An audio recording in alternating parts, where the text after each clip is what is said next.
Hello and welcome to the Bite Stuff. I'm Charlie, and today I'm taking a little look at replacing the battery inside this copy of Zelda on the N64. I loaded the game up and I wanted to play it again, but I was a little bit nervous because I just didn't want to start a new save and then for it to just disappear into the ether. So what I decided to do was open it up and replace the battery as a bit of a preventative measure so that I can play the game with confidence that I can start afresh. So here's everything you're going to need: a copy of the game, of course, game bit screwdriver, a Phillips screwdriver, some wick, some flux, some solder, some cleaning supplies and clippers, and of course a soldering iron. Oh, and a battery. So now we're just going to get the cartridge open. So on the back you've got these two game bit screwdriver pieces, so I'm just going to quickly whip those out.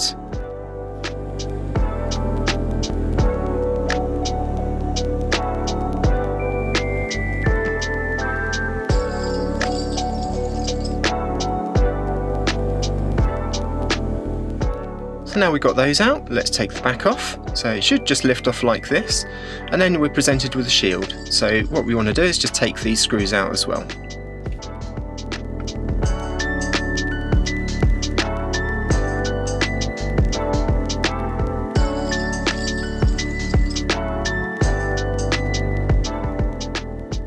You might find this is a little stiff to get out, so just give it a little bit of a wiggle and it should just pop off quite easily. And then you've got this little plastic clip that you need to take out, and just remember which way out it came. There's a little noggin on the top side. So here's the board with the battery we're going to replace. So let's just turn it over and we're going to get it ready for desoldering, which I'm going to use the soldering wick. First we're going to flux it up.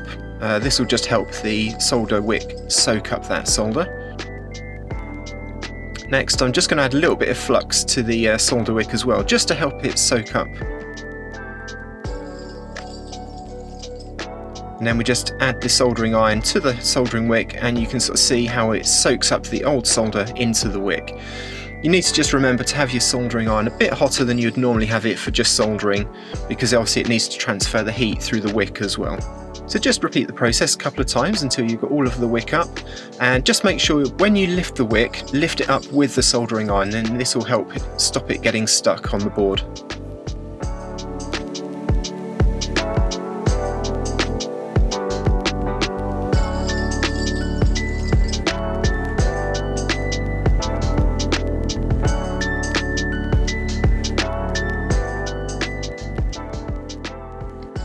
Now we can just lift the board clear of the battery, and there we go.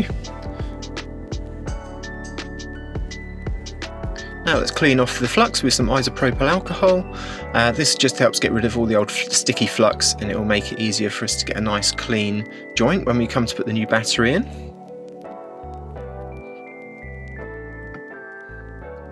Let's just dry it off with a microfiber cloth. And now we can get ready to add the new battery. So I just picked these up off of Amazon. I'll put a link in the description.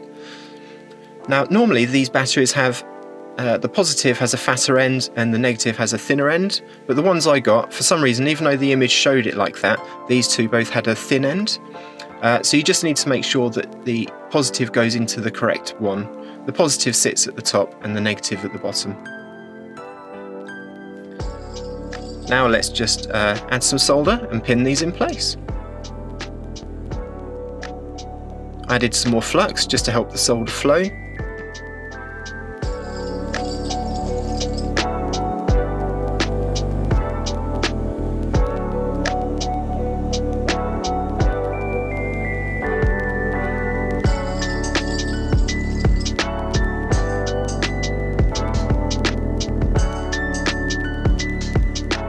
Let's do the other side.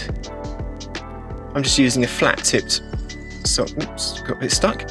I'm just using a flat-tipped soldering iron because I just want to get a bit more heat into the board.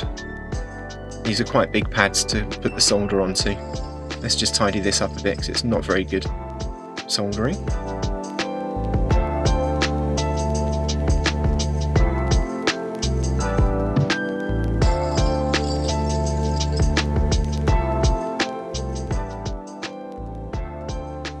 bit better.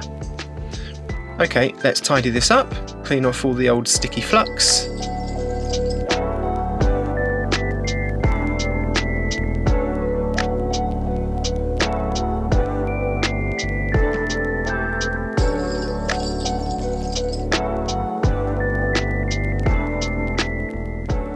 Right, there we go. There's a new battery fitted. I think let's just test this with the multimeter just to make sure that we're getting a 3 volts reading. Yep, that's great. Now we can start to put the cartridge back together. Let's just speed it up and you can follow along at home.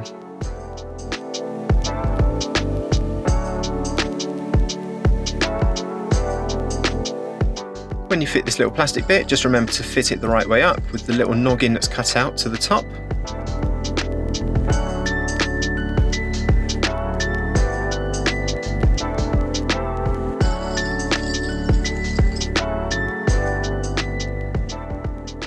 Now we can refit the shielding.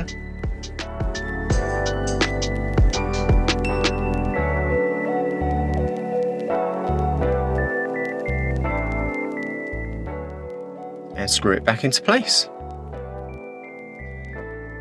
So I bought this copy of Zelda back in 1998, I believe, somewhere around Christmas. When I first got my N64, I was at university at the time, and obviously 3D gaming was quite new back then, and it absolutely blew my mind, and it's been one of my favourite games ever since. So I'd highly recommend you finding an original copy and playing it.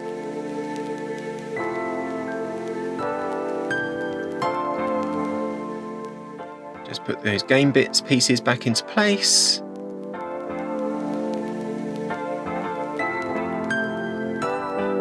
And we're done.